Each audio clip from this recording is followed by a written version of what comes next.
নমস্কার বন্ধুরা, আবার আমরা পৌঁছে গেছি উত্তরবঙ্গের আলিপুরদুয়ারের এক প্রত্যন্ত গ্রামের আদিবাসী সম্প্রদায়ের বিয়ের অনুষ্ঠানে।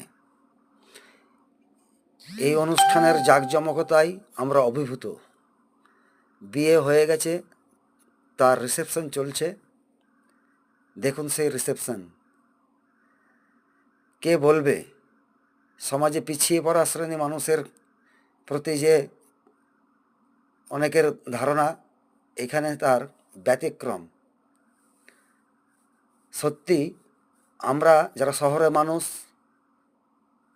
সেই শহরের আড়ম্বরকে বড় করে দেখি, কিন্তু গ্রামের মানুষও যে কত আনন্দ করতে পারে এটাই তার বড় প্রমাণ। দেখুন সকলে।